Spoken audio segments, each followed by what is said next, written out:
Good evening, I'm Bill Moyers. 200 years ago, Congress wrote out its instructions for America's first presidential election. Everyone knew the only candidate would be the nation's greatest hero, George Washington. More recently, America is rallying to a different hero, Tom Cruise, a 26-year-old movie actor who made his name playing hustlers and studs. At least that's what the World Almanac found out when it polled American high school students to see who their heroes are, the people in American life they most admire. The winner, Tom Cruise. So what explains this long leap from the revolutionary patriot to the Hollywood actor? One distinguished American historian says, there were giants in the earth in those days, and they didn't need scripts. Join me for a conversation with Barbara Tuchman.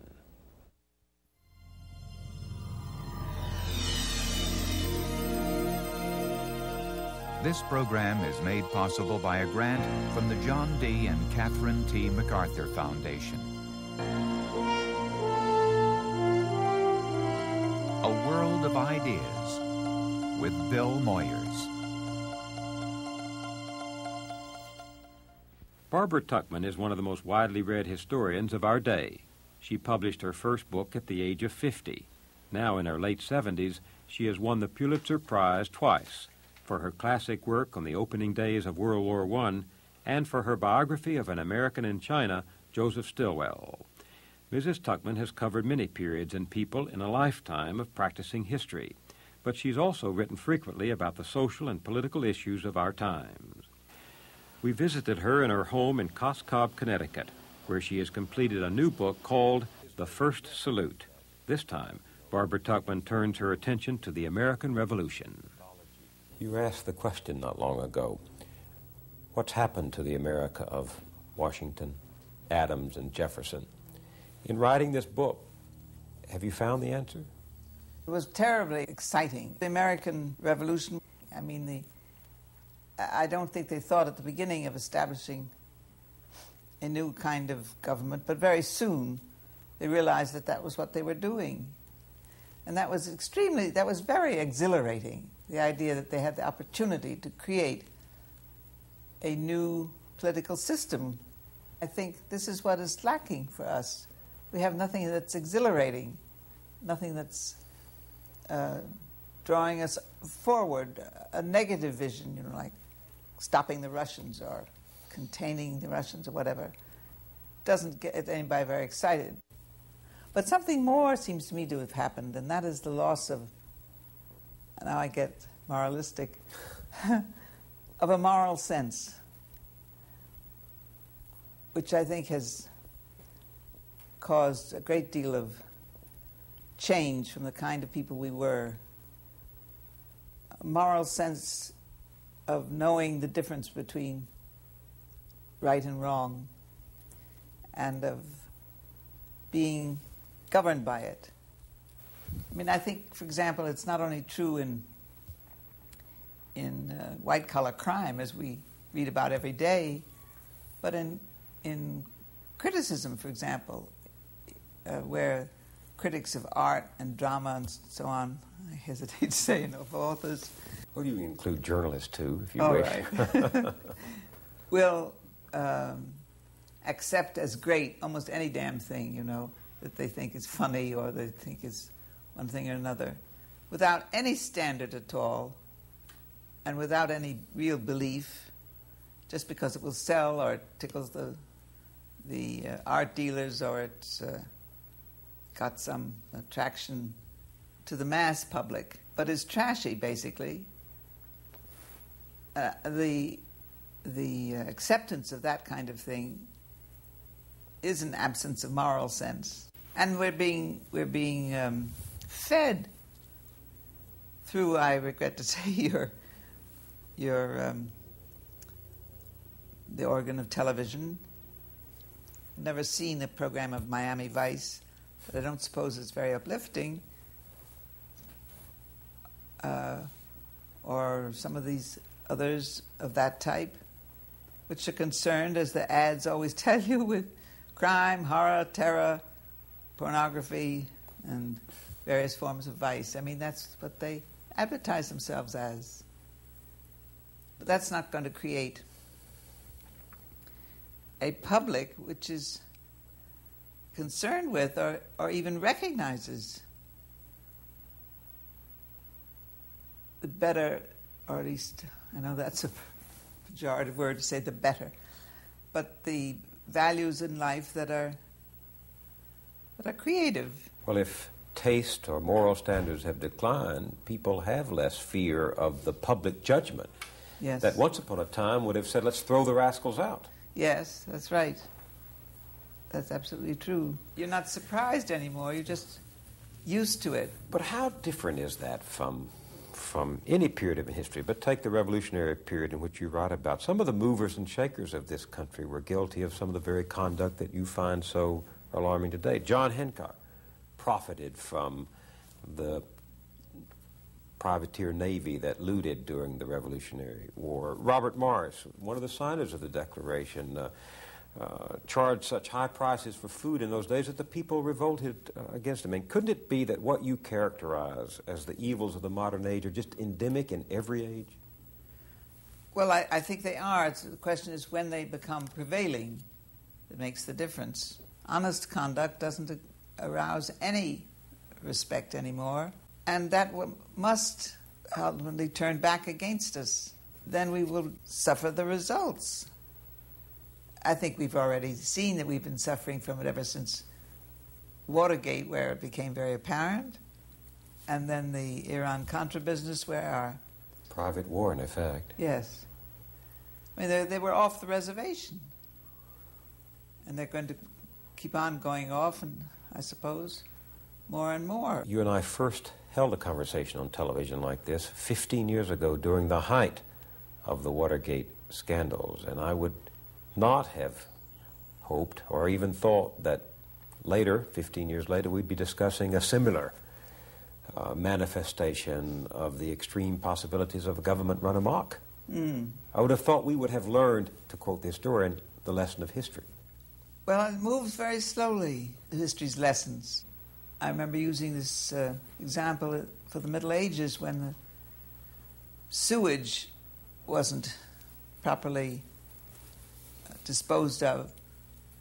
People didn't pay attention to it until the waters of the rivers and so on, and the filth rose and over the doorsteps. Then they had to.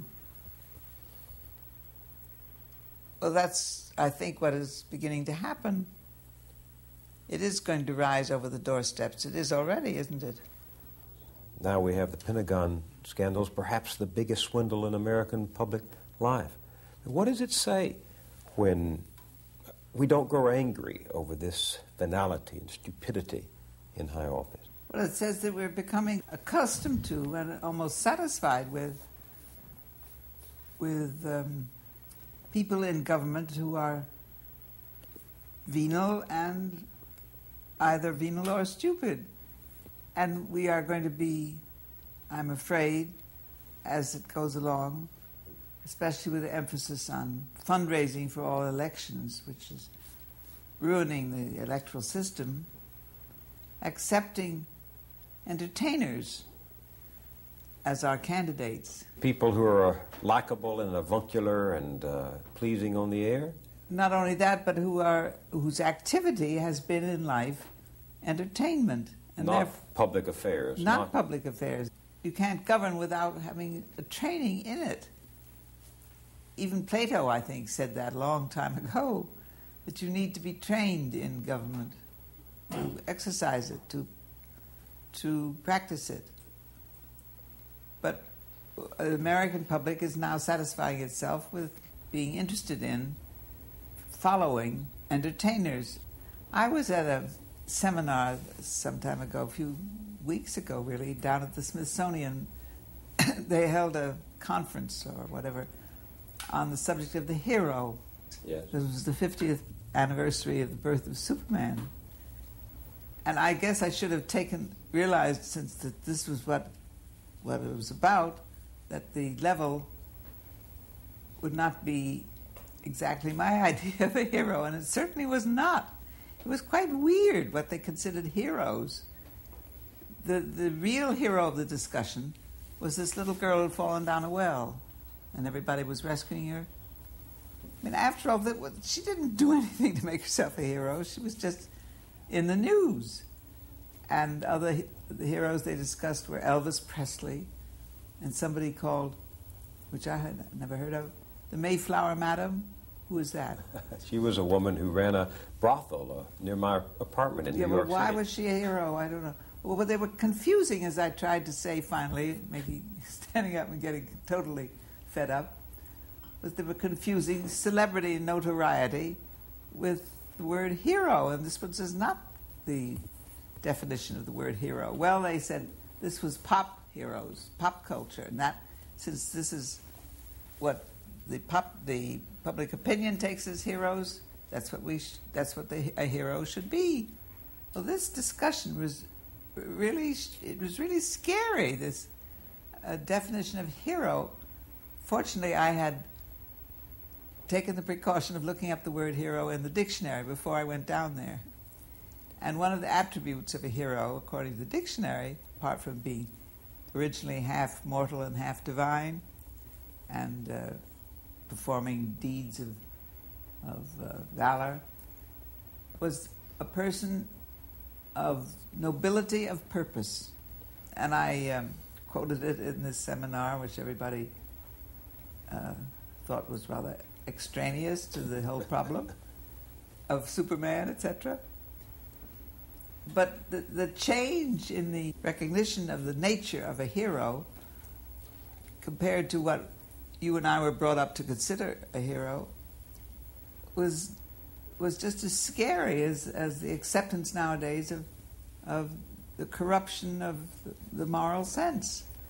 It brings to mind something you wrote during the Watergate crisis when you said that the American presidency has become a greater risk than it is worth. You said something has changed. It's no longer my country right or wrong, and that may not be necessarily good, but it's my president right or wrong. Yes, yes. So that the loyalty has been transferred from the country to the man, from the institution to the incumbent. And no man can support that. Only person ever did was George Washington, who was my example of the true hero, who was a remarkable man in every aspect of his character, in spite of the terrible frustrations and difficulties that he faced when all the generals were pouring letters onto his desk telling of their shortages, no shoes, no money, no food. And when there were, in one area, there were plenty of thin, starving steer that were ready to be slaughtered for meat. They couldn't slaughter them because they couldn't pay butchers to salt them because they didn't have any ready cash, and the butchers wouldn't do it without cash. Every aspect of running a large military war was a frustration. When it was over, and he said his farewell, gave up his commission, and at the famous scene where he said goodbye, and he took out a pair of glasses which nobody had ever seen him wear before, put them on, and said, "I have grown gray in your service, and my eyes have," I forget the exact words, and he put on these glasses. It makes me cry too. All the soldiers wept because they loved him, they admired him so. But it's very moving, just this gesture, putting on glasses for the first time in public. And he, when my daughter, who was helping me with the problem of filling out the notes and the annotations, and I was carrying on about my agonies over loss of eyesight, and our slogan became "Think of George." We almost wanted to give that the title for the book. Think of George. Think of George, because he overrode all this in the most extraordinary way. Is it romantic, Mrs. Tuchman, to believe that in this era of politics by the tube, mass communications, that politicians can think of George when they get to the White House, or are they subjecting themselves to an impossible imperative? Well, the next one will be. He's going to have whoever it is going to enter a really difficult situation, won't he? Maybe the person could think of George and find the stamina and the faith. The real thing he had was faith. He had such faith in Providence, as he called it. Providence will prevail. I mean, the very decision to march his army all the way from New York to Washington on foot, because he had made this arrangement when the French decided to increase their help and lend a fleet. And this was arranged across the ocean by letter. No telephone, no telegraphs, no satellites, no nothing but letters. It was a miracle, I believe, in many ways. And his belief that it would work, especially that Cornwallis would stay put long enough to be trapped, which he did. And his investing his reputation, the army, the fate of the revolution in this one adventure of marching down to Virginia from New York. It was a tremendous dare. You've described a pretty hopeless, or at least a pretty desperate situation in terms of our public morals today. Would we think of our Washington as almost an oddity? Well, the trouble is that our public men are really artificial. They're created by the most devastating tool that technology has invented, which is the teleprompter. They don't speak spontaneously. You don't hear them meet a situation out of their own minds. They read this thing that's going along there in front of them,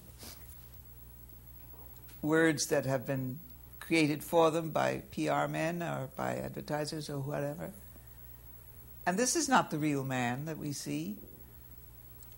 And it allows an inadequate minor individual to appear to be a statesman. Because he's got very good speechwriters, Mr. Reagan, boy. And to read the stuff off because he reads it very well. I mean, he's an actor, I guess, trained actor. In any event, you never know that he's reading, nor do you really know this with any of them. They learn it very fast. But the teleprompter is a really, in my opinion, it's a terrible tool because what we have is an artificial result. And yet, George Washington had Alexander Hamilton as a speechwriter. The farewell address, his final major statement as he exited the presidency, was largely penned by Alexander Hamilton. Is there a correlation?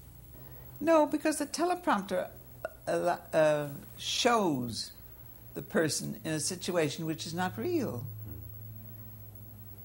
and which is phony, and which is deceptive. The thing is, you see, that we're a public that is brought up on deception through advertising. We are, from the moment we're children, we learn that some kind of cereal is going to make us strong and win races and one thing and another, and the next thing you know, if you use a particular kind of toothpaste, you're going to marry Gary Cooper or at least have a glamorous romance somewhere. All that is deception, but we grow up on it. And we're accustomed to being deceived. We allow ourselves to be deceived. Advertising is really responsible for a lot, I think, in the deterioration of the American public perceptions. Would you ban the use of the political commercial, the 30-second, the 60-second? Oh, yes. Oh, absolutely. I think we should have a law of some kind that would require political appearance to be live. So that you can see the men yes, think aloud on their feet. Yes, it should be live and it should be more than 30 seconds, I think. You've said on other occasions that the media age has caused us to put into the presidency a person who is likable and avuncular, but who is ill-equipped for the office. And when I read that, I thought, however, that we had likable and avuncular presidents who were ill-equipped for the office prior to the age of television. Warren Harding, for example. Yes, yes. So but we didn't have circumstances that were so demanding. What do you mean? The circumstances that surround us are very dangerous in many ways, and they are very high-pressured, and they are very difficult to deal with. Look at our CIA-type activities. For one thing, it seems to me our government is so concerned with knowing everything that's happening, every tiny little thing, that they know far too much, because it's not knowledge, but it's information about what's going on, in this little place or that little place. And it isn't a real knowledge of the local area that they want to act in. At the time of the Vietnam War, I interviewed Bob McNamara. The French had been there for 30 years, or how many years, were defeated by these fellows in black pajamas who weren't supposed to have any power. And he said, but we didn't know. We didn't know. And this is so, it's so revealing, because the fact is it was perfectly easy to know what was the situation in Vietnam, what the people were like. We had Foreign Service officers who were writing all kinds of reports. I think that in our collective wisdom, the American people did learn from the Vietnam experience not to let another president take us into a war unless he could present overwhelming evidence that our national security was clearly at stake. Don't you find that encouraging? Yes, I think we have learned from that. I think the public has learned from that, which is the important thing. And I think it's also clear that when you try to fight a prolonged war without national support, you lose. Yes. You can't do it, because the public just won't stand for it. I mean, it took a long time for protest on Vietnam to make itself felt, but it did. Then why do governments persist in folly? Aha. That's exactly the point. The point is that they persist in folly because they don't want to let go of their position or their power, and they are afraid that if they let go and if they say we were wrong or we're doing the wrong thing, they will be booted out or they will lose their status. And if you're a lesser individual, it's not wanting to be left out of the next White House luncheon. Cyrus Vance is the only high official in recent memory who resigned a high post in protest to his president's decisions. Mm-hmm. Even though Secretary Shultz and Secretary Weinberger said that they opposed the Iran-Contra, the Iran sales, they didn't make it stick. They didn't stand up for it. What does that say to you? Well, this is a weakening of conscience, of what I said before was the moral sense. You've described yourself as a storyteller, a narrator of true stories. If you were writing about America today, what do you think would be the chief theme of the book? Well, I'd like it to be the feeling that was felt about America at the time of its beginnings. I mean, why did the French nobles, why did they all go with such élan to fight over here? What did they believe in? The belief in what America would mean for many people in Europe as well as over here was extraordinary. Lafayette brought home with him enough, a container of enough earth to be buried in. And when he died, he was buried in it. In France? In France. On American soil. In American soil, yes. Isn't that extraordinary? Does it help in confronting a steady procession of images to read history? I mean, one could say the past is past, let the dead bury the dead.